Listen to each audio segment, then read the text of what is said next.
Baik lagi di channel Uncle Joe, selamat datang ya di channel Bisnis Kopi. Lebih banyak bahas bisnisnya dibanding kopinya. Ini menarik nih. Kali ini gue mau ngebedah satu kasus ya. Ini kasus yang menurut gue pondasi banget nih. Apalagi kalau kalian bangun kedai kopinya atau bangun bisnisnya. Atau yang mau mulai bangun bisnisnya. Ini pondasi prinsip menurut gue untuk jangka panjang ke depan. Ya kalau nggak ada ini, wah, kalian bisa berabe. Oke, kita lihat nih ya dari Anissa Deska Selian. Wah, ya kalian bisa lihat di sini. Hai Uncle, kalau udah terlanjur habit ambil kopi nggak bayar gimana? Jadi kan gue beberapa waktu lalu bikin satu video gimana caranya kedai kopi autopilot ya. Nah, tentu di situ ada singgung soal gue sebagai owner kalau jajan di Uncle Joe ya gue bayar. Even keluarga gue pun, saudara gue pun nggak ada yang punya harga spesial di situ. Karena itu kebijakan gue. Gue kalau mau ngasih harga spesial ke mereka atau mau treat keluarga gue, ya gue ajak mereka ke sini dan gue traktir, gue bayar dengan harga normal. Gue nggak mentang-mentang gue owner, gue kasih diskon khusus, enggak. Sebetulnya gue bisa aja kasih akses gitu dengan nama gue di diskon 20% atau 50%. Tapi gue nggak lakukan itu, gue pengen punya pondasi sistem yang benar menurut gue ya. Gue rasa ini kebijakan yang masing-masing kedai berbeda. Tapi menurut gue ini adalah langkah yang profesional dan gue ngikutin juga contohnya kayak Starbucks gitu ya. Emang ownernya datang ke Starbucks dapat diskon gitu? Enggak. Lu ownernya Kentucky gitu ya, lu datang ke situ makan Kentucky, kan buka bill dong transaksi. Emang dikasih voucher diskon? Enggak ada kan? Kecuali memang ada kerjasama voucher dari Grab, GoFood, mungkin bisa begitu ya. Tapi kalau pribadi gitu gara-gara lu owner, terus dia dapat voucher kan nggak gitu. Nah gue pengen yang gue bangun juga seperti itu. Gue nggak mau gara-gara gue owner gue suka-suka menentukan diskon gue, enggak. Jadi semuanya harus by system. Karena tanpa sistem kalian nggak bisa autopilot gitu, nggak bisa berjalan dengan sendiri gitu kedai kopinya atau usaha kalian. Jadi harus ada sistem. Nah, sistem yang dibangun ini kan butuh satu habit atau satu kebudayaan atau satu kebiasaan yang memang ya dibangun dari awal gitu. Nah, ini salah satunya nih kasus ini. Sebagai owner saya suka bikin sendiri dan nggak bayar, dan barista pada gitu juga. Nah, ini baristanya ngikutin kan apa yang harus dilakukan, tanda tanya. Karena tuh be honest agak gimana gitu lama-lama, ya iyalah. Masa enggak sih? Soalnya pernah barista lagi off, terus main ke kafe, ke kedai sama pacarnya, ngopi, terus nggak bayar. Semoga dijawab Uncle. Iya, iya, gue udah jawab sih secara personal di komen gue bales. Tapi ini gue pengen satu pembelajaran yang gue rasa perlu di-share ke audiens ya, ke teman-teman. Jadi pada dasarnya begini, masing-masing kedai kan punya kebijakan yang berbeda-beda, punya kebijaksanaan, punya program atau punya voucher ataupun diskon tuh yang berbeda-beda. Gue dulu awal-awal berpikir kalau keluarga atau gue sendiri dikasih kartu khusus, ada voucher gitu 20%. Itu gue lakukan awal-awal.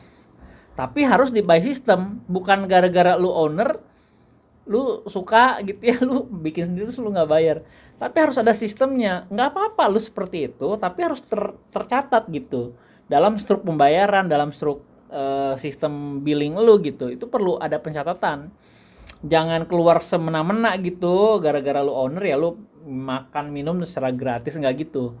Kecuali lu memang toko toko tradisional dan lu cuma mau ada, nggak mau growth, nggak mau, ya cuma di situ aja deh bisnisnya gitu, skalanya hanya di situ aja, di UKM aja, di UMKM doang, nggak mau ke yang lebih terduplikasi atau terbangun dengan sistem. Karena jujur ya kalau dengan metode seperti itu lu bisa aja berjalan dengan bagus tapi banyak kebocoran, gua rasa akan seperti itu. Eh, Beda dengan kalau lu masukin semuanya ke dalam satu sistem, lu bisa terukur.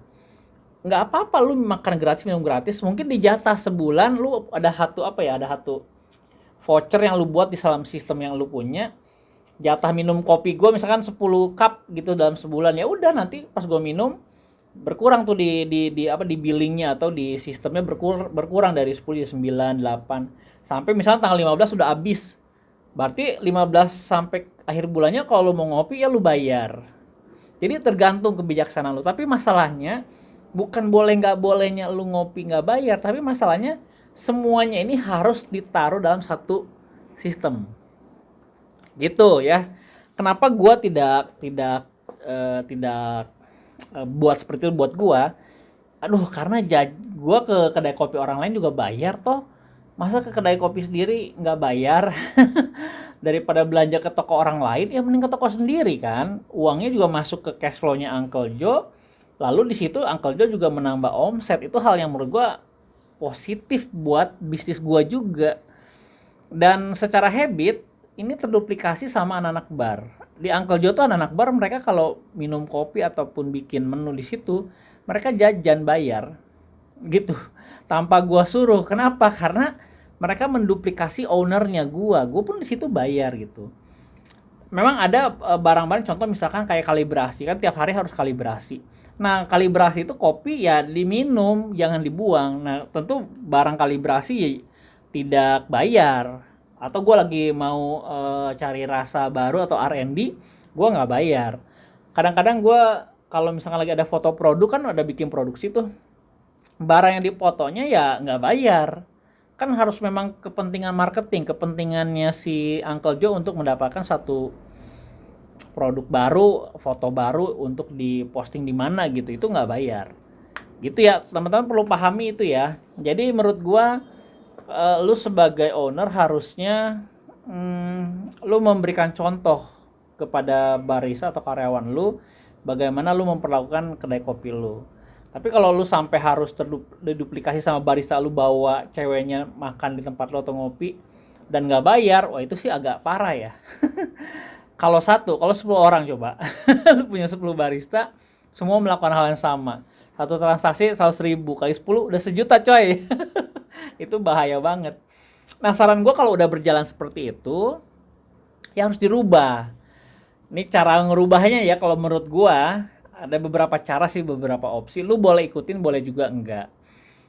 Cara pertama adalah ya lu bikin aturan baru, meeting sama mereka, informasin kalau gue pengen bangun sistem yang baru per bulan ini. Sampai tanggal 1 September kita mulai menerapkan semua ngopi, makan apa yang lu makan, gua minum, lu minum, itu masuk ke dalam bill ya. Jadi rubah dulu habitnya. Setelah ada informasi perubahan itu, lu lakukan selama 90 hari ke depan, elunya sebagai owner yang memberikan contoh ke mereka. Lu mau jajan, lu mau bikin sendiri, lu mau ajak keluarga lu makan, lu bayar semua, cover itu semua biayanya. Berikan contoh, lihat mereka kasih contoh. Ingat loh, hal yang baik kita contohin ke karyawan kita, itu cuma diikutin 50%. Kalau hal yang buruk ya, lu kasih contoh ke mereka, itu akan diikutin 200%. jadi teman-teman, hal negatif itu paling gampang ditirunya dibanding hal positif. Ya, jadi pastikan itu dulu dirubah ya, kasih dia contoh, karena ada prinsip monkey see monkey do. Ingat ya itu ya. Kita lebih gampang mengajarin orang itu dengan contoh, bukan dengan kata-kata. Ingat, orang nggak akan ngikutin apa kata lu. Orang akan ngikutin apa yang lu lakukan. Orang ngikutin tindakan lu. Gitu ya. Sepakat ya? Nah, yang kedua, kalau terlalu ekstrim lu langsung dari habit yang udah biasa gratis tiba-tiba bayar, mungkin lu rubah diganti sama voucher. Ya lu bikin voucher, lu kasih aja ke barista, nih per bulan ini gue udah gak mau ada lagi makan minum gratis buat barista, tapi gue ganti sama voucher. Nih satu orang dapat 250.000 ya, lu ganti 250.000, lu kasih voucher itu buat jajan di kedai, buat jajan di kafe lu. 250.000 terserah lu mau beli makan minum apapun dengan voucher ini. Jadi voucher ini menggantikan uang lah, menggantikan bentuk uang. Nah, gua rasa itu salah satu cara yang bisa lu ikutin. Boleh coba diterapin, boleh juga enggak. Ini cuma suggest aja buat lu pada ya. Apalagi tadi kasusnya barista ngajak ceweknya, apalagi itu. Nah, ini ada momen-momen di mana mungkin dijadikan apa ya? Misalkan contoh dia kalibrasi ya. Kalibrasi sampel, udah gitu nggak diminum, lu kasih ke cewek lu. Nah, hal ini juga perlu dibahas tuh teknisnya, karena jadi bias kan, jadi ambigu. Ada dulu pernah gue ngalamin, gue tanya nih ceweknya, dia lagi deket nih barista, gue deket sama satu cewek customer. Nih orang ngasih customer ngasih Thai tea gitu, gue liat nggak di input, terus ngasih bayar atau enggak. Pas gue tanya jawabannya apa, jawabannya adalah, oh ini mah sampel aja kok, daripada nggak diinput kasih ke dia. Si barista bisa ngambil keputusan seperti itu. Nah menurut gua nggak gitu ya, kita nggak bisa memanipulasi sebuah aturan gitu ya. Jadi bagusnya ya bangun pondasi ini, budaya ini buat kedai yang kopi yang udah berjalan, karena merubah habit itu ya agak susah gitu kalau udah jadi habit. Nah langkah ketiga yang terakhir adalah ya lu ganti semua manajemen lu, berhentiin semua orang-orang barista lu itu, cuci kolam, kuras kolam ya, ganti semua. Kalau karena setelah dari yang habit itu udah jadi habit lalu dihilangin, itu pasti jadi ada situasi kondisi yang nggak enak. Jadi cenderung barista punya kesempatan untuk ngumpet-ngumpet. Jadi tanpa sepengetahuan kalian, tanpa sepengetahuan kita, mereka akan minum di belakang kita. Jadi satu sisi kondisi kita jadi nggak kondusif gitu psikologisnya. Gue kok jadi ngerasa nyolong ya gitu poinnya.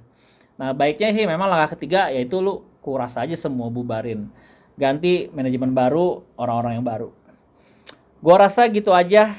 Kira-kira gimana menurut kalian? Cukup ekstrim nggak? Nggak kan? Jadi poin ini mudah-mudahan teman-teman nangkep. Kalau kalian punya satu kasus yang ya yang deket sama kasus-kasus begini, ataupun punya masalah lain di bidang F&B, kayaknya seru kalau kita bedah bareng-bareng ya. Dan kalau kalian punya silakan komen di bawah, kita bisa bedah sama-sama cari solusi yang terbaik buat permasalahan-permasalahan di bisnis F&B, khususnya di kopi ya. Gua rasa gitu aja video kali ini, sampai ketemu di video selanjutnya. Dah. Thank you ya yang udah nonton video ini. Jangan lupa subscribe sebagai bentuk dukungan lo terhadap channel